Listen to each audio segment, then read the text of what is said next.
Okay, so where we left off, Joe Camber, the mechanic, had went to go check on Gary Purvier, and he realized Gary Purvier was dead. And then Cujo came out of the cellar and was kind of like basically attacked him, but we don't know if he like was able to get away or not. And now it is back on Tad, the boy who had that nightmare at the beginning of the story. His mom and dad are Donna and Vic Trenton. And so now it's like back on the mom and Tad, I believe. Hey kiddo, you want to come grocery shopping with me and have lunch at Mario's? Tad got up. Yeah, good. Come on then. She had her bag over her shoulder and she was wearing jeans and a faded blue shirt. Tad thought she was looking very pretty. He was relieved to see there was no sign of her tears because when she cried, he cried. He knew it was a baby thing to do, but he couldn't help it. He was halfway to the car and she slipped behind the wheel when he remembered that her Pinto was all screwed up. Mommy? What? Get in. But he hung back a little, afraid. What if the car goes kerflooey? She was looking at him, puzzled, and then he saw by her exasperated expression that she had forgotten all about the car being screwed up. He had reminded her, and now she was unhappy again. Was it the Pinto's fault, or was it his? He didn't know, but the guilty feeling inside said it was his. Then her face smoothed out, and she gave him a crooked little smile that he knew well enough to feel it was his special smile, the one she saved just for him. He felt better. We're just going into town, Tatter. If Mom's old blue Pinto packs it in, we'll just have to blow $2 on Castle Rock's one and only taxi, and we'll just have to blow $2 on Castle Rock's one and only taxi getting back home, right? Oh, okay. He got in and managed to pull the door shut. She watched him closely, ready to move at an instant, and Tad supposed she was thinking about last Christmas, when he had shut the door on his foot and had to wear an ace bandage for about a month. But he had been just a baby then, and now he was 4 years old. Now he was a big boy. He knew that was true because his dad had told him. He smiled at his mother to show her the door had been no problem. She smiled back. Did it latch tight? Tight, Tad agreed. So she opened it and slammed it again because moms didn't believe you unless you told them something bad, like you spilled the bag of sugar reaching for the peanut butter or broke a window while trying to throw a rock all the way over the garage roof. Hook your belt, she said, getting in herself again. When that needle valve or whatever it is messed up, the car jerks a lot.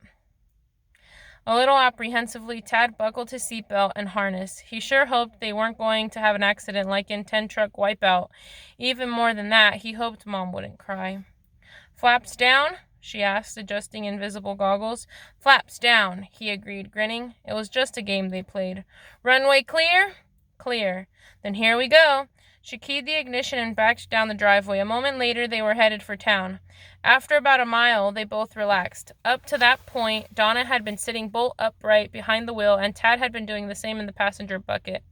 But the Pinto ran so smoothly that it might have popped off the assembly line only yesterday. They went to the Agway market, and Donna bought $40 worth of groceries, enough to keep them the 10 days that Vic would be gone. Tad insisted on a fresh box of Twinkies and would have added Coca-Cola bears if Donna had let him. They got shipments of the Sharp cereal regularly, but they were currently out. It was a busy trip, but she still had time for bitter reflection as she waited in the checkout line. Tad sat in the cart's child seat, swinging his legs nonchalantly. She reflected on how much 3 lousy bags of groceries went for these days. It wasn't just depressing, it was scary. That thought led her to the frightening probability, her mind whispered, that Vic and Roger might actually lose the Sharp account, and as a result of that, the agency itself. What price of groceries then? She watched a fat woman with a lumpy behind packed in avocado-colored slacks pull a food stamp booklet out of her purse, saw the checkout girl roll her eyes at the girl running the next register, and felt the sharp rat teeth of panic gnawing at her belly. It couldn't come to that, could it? Could it? No, of course not, of course not. They would go back to New York first. They would. She didn't like the way her thoughts were speeding up. She pushed the whole mess resolutely away before it could grow to an avalanche size and bury her in another deep depression. Next time she wouldn't have to buy coffee, and that would knock $3 off the bill. She trundled Tad and the groceries out to the Pinto and put the bags into the hatchback and Tad into the passenger bucket, standing there and listening to make sure the door latched, wanting to close the door herself, but understanding it was something he felt he had to do. It was a big boy thing. She had almost had a heart attack last December when Tad shut his foot in the door. How he had screamed! She had nearly fainted, and then Vic had been there, charging out of the house in his bathrobe, splashing out fans of driveway slush with his bare feet, and she had let him take over and be competent, which she hardly ever was in emergencies. She usually just turned to mush. He had checked to make sure the foot wasn't broken, then had changed quickly and driven them to the emergency room at the Brighton Hospital. Groceries stowed, likewise Tad, she had got behind the wheel and started the Pinto. Now it'll mess up, she thought, but the Pinto took them docilely up the street to Mario's, which pervy delicious pizza stuffed with enough calories to put a spare tire on a lumberjack. She did a passable job of parallel parking, ended up only 18 inches or so from the curb, and took Tad in, feeling better than she had all day. Maybe Vic had been wrong. Maybe it had been bad gas or dirt in the fuel line, and it had finally worked its way out of the car system. She hadn't looked forward to going out to Joe Camber's garage. It was too far out in the boonies. What Vic Ways referred to with high good humor as East Galoshes Corner, but of course he could afford high good humor. He was a man. And she had been a little scared of Camber the one time she had met him. He was the quintessential back-country Yankee, grunting instead of talking, sullen-faced. And the dog, what was his name? Something that sounded Spanish. Cujo, that was it. The same name William Wolfe of the SLA had taken, although Donna found it impossible to believe that Joe Camber had named his St. Bernard after a radical robber of banks and kidnapper of rich young heiresses. She doubted if Joe Camber had ever heard of the Symbionese Liberation Army. The dog had seemed friendly enough, but it had made her nervous to see Tad patting that monster, the way it made her nervous to stand by and watch him close the car door himself. Cujo looked big enough to swallow the likes of Tad in 2 bites. She ordered Tad a hot pastrami sandwich because he didn't care much for pizza. Kids sure didn't get that from my side of the family, she thought, and a pepperoni and onion pizza with double cheese for herself. They ate at one of the tables overlooking the road. My breath will be fit to knock over a horse, she thought, and then realized it doesn't matter. She had managed to alienate both her and her husband and the guy who came to visit in the course of the last 6 weeks or so. That brought depression, cruising her way again, and once again she forced it back, but her arms were getting a little tired. They were almost home, and Springsteen was on the radio when the Pinto started doing it again.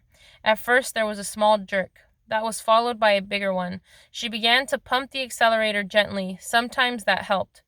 "Mommy?" Tad asked, alarmed. "It's all right, Tad," she said, but it wasn't. The Pinto began to jerk hard, throwing them both against their seat belts with enough force to lock the harness clasps. The engine chopped and roared. A bag fell over in the hatchback compartment, spilling cans and bottles. She heard something break. "You dang terrible thing!" she cried in an exasperated fury. She could see her house just below the brow of the hill, mockingly close, but she didn't think the Pinto was gonna get there. Frightened as much by her shout as by the car's spasms, Tad began to cry, adding to her confusion and upset and anger. "Shut up!" she yelled at him. "Oh, Christ, just shut up, Tad!" He began to cry harder, and his hand went to the bulge in his back pocket where the monster words, folded up in a packet size, were stowed away. Touching them made him feel a little bit better. Not much, but a little. Donna decided she was going to have to pull over and stop. There was nothing else for it. She began to steer toward the shoulder, using the last of her forward motion to get there. They could use Tad's wagon to pull the groceries up to the house, and then decided what to do about the Pinto. Maybe, just as the Pinto's offside wheels crunched over the sandy gravel at the edge of the road, the engine backfired twice, and then the jerks smoothed out as though they had done on previous occasions. A moment later, she was scooting up the driveway of the house and turning in. She drove uphill, shifted to park, pulled the emergency brake, turned off the motor, and then leaned over the wheel. And then she cried. "Mommy?" Tad said miserably. "Don't cry no more," he tried to add, but he had no voice, and he could only mouth the words soundlessly, as if struck dumb by laryngitis. He looked at her only, wanting to comfort, not knowing just how it was done. Comforting was Daddy's job, not his, and suddenly he hated his father for being somewhere else. The depth of this emotion both shocked and frightened him, and for no reason at all he suddenly saw his closet door coming open and spilling out a darkness that stank of something low and bitter. At last she looked up, her face puffy. She found a handkerchief in her purse and wiped her eyes. "I'm sorry, honey. I wasn't really shouting at you. I was shouting at this thing." She struck the steering wheel with her hand, hard. "Ow!" She put the edge of her hand in her mouth and then laughed a little. It wasn't a happy laugh. "Guess it's still kerflooey," Tad said glumly. "I guess it is," she agreed, almost unbearably lonesome for Vic. "Well, let's get the things in. We got the supplies anyway. Cisco." "Right, Pancho," he said. "I'll get my wagon." He brought his red ball flyer down, and Donna loaded 3 bags into the wagon after repacking the bag that had fallen over. It had been a ketchup bottle that had shattered. You'd figure it, wouldn't you? Half a bottle of ketchup had puddled out on the powder blue pile carpeting of the hatchback. It looked as if someone had committed harakiri back there. She supposed she could sop up the worst of it with a sponge, but the stain would still show. Even if she used a rug shampoo, she was afraid it would still show. She tugged the wagon up to the kitchen door at the side of the house while Tad pushed. She lugged the groceries in and debating whether to put them away or clean up the ketchup before it could set when the phone rang. Tad was off for it like a splinter at the sound of a gun. He had gotten very good at answering the phone. "Yes, who is it, please?" He listened, grinned, then held out the phone for her. Figures, she thought. Someone who'll want to talk for 2 hours about nothing. To Tad, she said, "Don't you know who it is, hun?" "Sure, it's Dad." Her heart began to beat more rapidly. She took the phone from Tad and said, "Hello, Vic?" "Hi, Donna." It was his high voice, all right, but so reserved. Oh, it was his voice, all right, but so reserved, so careful. It got her a deep, sinking feeling that she didn't need on top of everything else. "Are you all right?" she asked. "Sure. I just thought you'd call later, if at all." "Well, we went right over to Imagi. They did all the Sharp Serial Professor spots, and what do you think? They can't find the dang kinescopes. Roger's ripping his hair out by the roots." "Yes," she said, nodding. "He hates to be off schedule, doesn't he?" "That's an understatement." He sighed deeply. "So I just thought while they were looking," he trailed off vaguely, and her feelings of desperation, her feelings of sinking, feelings that were so unpleasant yet so childishly passive, turned to a more active sense of fear. Vic never trailed off like that, never, even if he was being distracted by stuff going on his end of the wire. She thought of the way he had looked on Thursday night, so ragged and close to the edge. "Vic, are you all right?" She could hear the alarm in her voice and knew he must hear it too.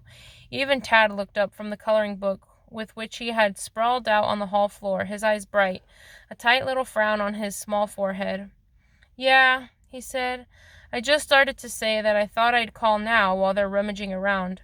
Won't have a chance later tonight, I guess. How's Tad?" "Tad's fine." She smiled at Tad and then tipped him a wink. Tad smiled back, the lines on his forehead smoothed out, and he went back to his coloring. "He sounds tired, and I'm not going to lay all that crap about the car onto him right now," she thought, and then found herself going right ahead and doing it anyway. She heard the familiar whine of self-pity creeping into her voice and struggling to keep it out. Why was she even telling him all of this, for heaven's sake? He sounded like he was falling apart, and she was prattling on about her Pinto's carburetor and a spilled bottle of ketchup. "Yeah, it sounds like that needle valve, okay?" Vic said. He actually sounded a little better now, maybe a little less down, maybe because it was a problem which mattered so little in the greater perspective of things which they had now been forced to deal with. "Couldn't Joe Camber get you in today?" "I tried him, but he wasn't home." "He probably was, though," Vic said. "There's no phone in his garage. Usually his wife or his kids runs his messages out to him. Probably they were out someplace." "Well, he still might be gone." "Sure," Vic said, "but I really doubt it, babe. If a human being could actually put down roots, Joe Camber's the guy that would do it. He never leaves his house." "Should I just take a chance and drive out there, then?" Donna asked doubtfully. She was thinking of the empty miles along 117 and the Maple Sugar Road, and all that was before you got to Cambers Road, which was so far out it didn't even have a name. And if that needle valve chose a stretch of that desolation in which to pack up for good, it would just make another hassle. No, I guess you better not, Vic said. He's probably there, unless you really need him, in which case he'd be gone, catch 22. He sounded depressed. Then what should I do? Call the Ford dealership and tell them you want a tow. But no, you have to. If you try to drive 22 miles over to South Paris, it'll pack up on you for sure. And if you explain the situation in advance, they might be able to get you a loaner. Barring that, they'll lease you a car. Lease? Vic, isn't that expensive? Yeah, he said. She thought again that it was wrong of her to be dumping all this on him. He was probably thinking that she wasn't capable of anything, except maybe screwing the local furniture refinisher. She was fine at that.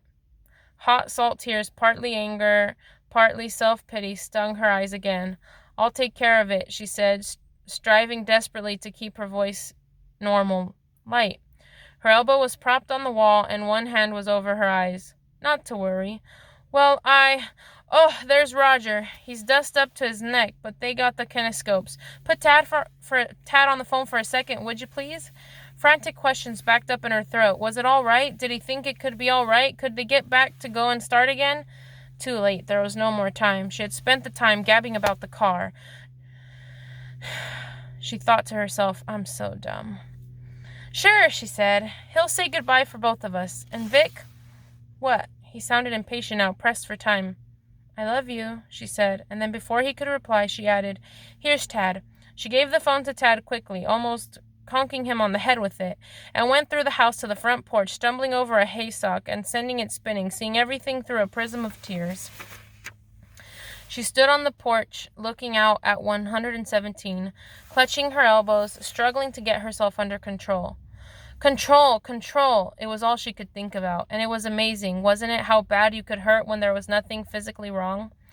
Behind her, she could hear the soft murmur of Tad's voice, telling Vic that they had eaten at Mario's, that Mommy had had her favorite fat pizza, and that the Pinto had been okay until they were almost home. Then he was telling Vic that he loved him. Then there was the soft sound of the phone being hung up. Contact broken. Control, she thought to herself. At last she felt as if she had some. She went back into the kitchen and began putting away the groceries. Okay, now we're back to Charity Camber. Charity Camber, remember, the wife of Joe Camber, the wife of the mechanic. Charity Camber stepped down from the Greyhound bus at 3:15 that afternoon. Brett was right at her heels. She was clutching the strap of her purse spasmodically. She was suddenly, irrationally afraid that she would not recognize Holly, her sister's face held in her mind like a photograph all these years. The younger sister, who had married well, had gone suddenly and mysteriously out of her mind, leaving only a fogged blank where the picture should have been. You see her? Brett asked as they alighted. He looked around at the Stratford bus depot with bright interest and no more. There was certainly no fear in his face. Give me a chance to look around, Charity said sharply. Probably she's in the coffee shop or... Charity? She turned, and there was Holly. The picture held in her memory came flooding back, but it was now a transparency overlying the real face of the woman standing by the Space Invaders game. Charity's first thought was that Holly was wearing glasses. How funny! Her second shock was that Holly had wrinkles. Not many, but there could have been no question about what they were. Her third thought was not precisely a thought at all. It was an image, as clear, true, and heartbreaking as a sepia-toned photograph. Holly leaping into Old Man Seltzer's cow pond in her underpants, pigtails standing up against the sky, thumb and forefinger of her left hand pinching her nostrils closed for comic effect. She didn't have glasses back then, Charity thought, and pain came to her then and it squeezed her heart. Standing at Holly's side, looking shyly at her and Brett, were a boy of about 5 and a girl who was perhaps 2.5. The little girl's bulgy pants spoke of diapers beneath. Her stroller stood off to one side. Hi, Holly, Charity said, and her voice was so thin she could hardly hear it.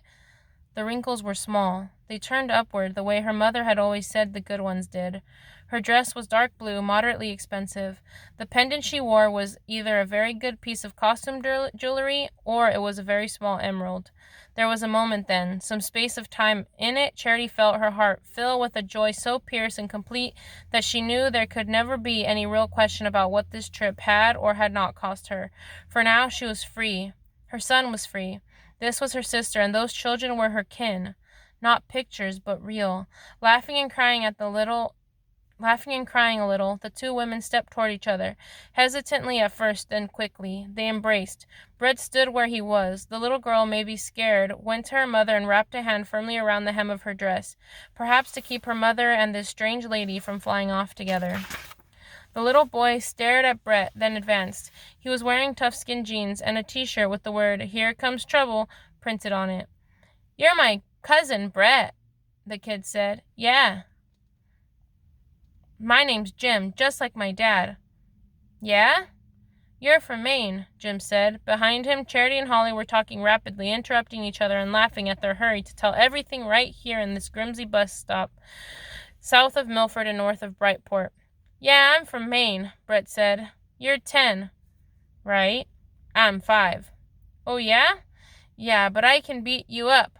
Whah! Bah! He hit Brett in the belly, doubling him up. Brett uttered a large and surprised oof. Both women gasped. "Jimmy!" Holly cried in a kind of resigned horror. No, she's like, no.